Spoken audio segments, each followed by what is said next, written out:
स्वागत है। क्या आपने कभी सोचा है कि जीवित प्राणी किस तरह नए जीवन की उत्पत्ति करते हैं और अपने छोटे छोटे रूप तैयार करते हैं? चलो, प्रकृति की सबसे अद्भुत प्रक्रियाओं में से एक लैंगिक जनन की कहानी में झांकते हैं। इस प्रक्रिया में नर और मादा मिलकर अपने सबसे कीमती उपहार, आनुवंशिक पदार्थ, अगली पीढ़ी को स्थानांतरित करते हैं। प्रत्येक जनक एक विशेष कोशिका भेजते हैं जिसे युग्मक कहा जाता है। ये युग्मक छोटे संदेशवाहकों जैसे होते हैं जो माता पिता के आनुवांशिक पदार्थ लेकर चलते हैं। जब नर युग्मक मादा युग्मक से संलयित होता है तो कुछ जादुई होता है। वे आपस में मिलकर नई कोशिका का निर्माण करते हैं।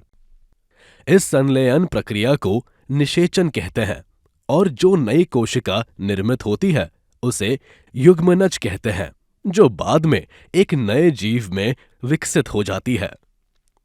और यह आनुवांशिक पदार्थ एक किताब की तरह होता है जिसमें आंखों का रंग, बालों का प्रकार, ऊंचाई और अन्य गुणों के निर्देश वर्णित होते हैं।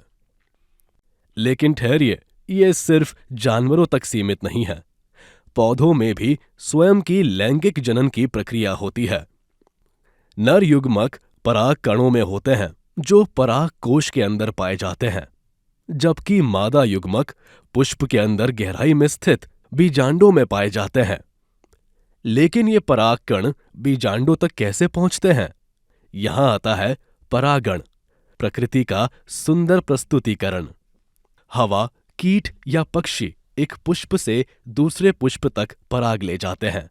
जब पराग अपने स्थान तक पहुंचता है तो नर और मादा युग्मक संलयित होते हैं और निषेचन प्रारंभ हो जाता है।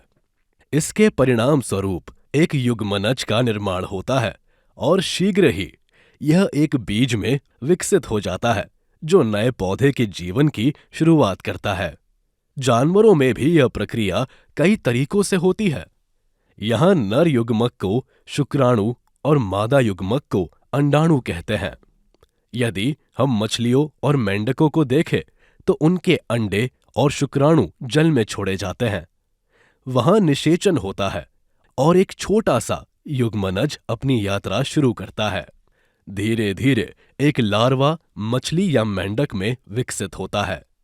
लेकिन पक्षियों में मादा एक निषेचित अंडा देती है जो पोषक तत्वों से भरा होता है, प्रकृति का छोटा सा लंच बॉक्स जो भ्रूण को उसके बाहर आने तक भोजन प्रदान करता है।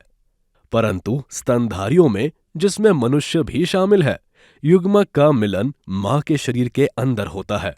इस प्रकार युग्मनज मां के शरीर के अंदर सुरक्षित रूप से वृद्धि करता है जब तक कि वह जन्म लेने और दुनिया में आने के लिए तैयार नहीं हो जाता। तो लैंगिक जनन सिर्फ बच्चों या बीज बनाने के लिए नहीं है। यह प्रकृति का तरीका है आनुवंशिक पदार्थ को मिलाने और बदलने का, और यह सुनिश्चित करने का कि जीवन पीढ़ी दर पीढ़ी फलता फूलता रहे।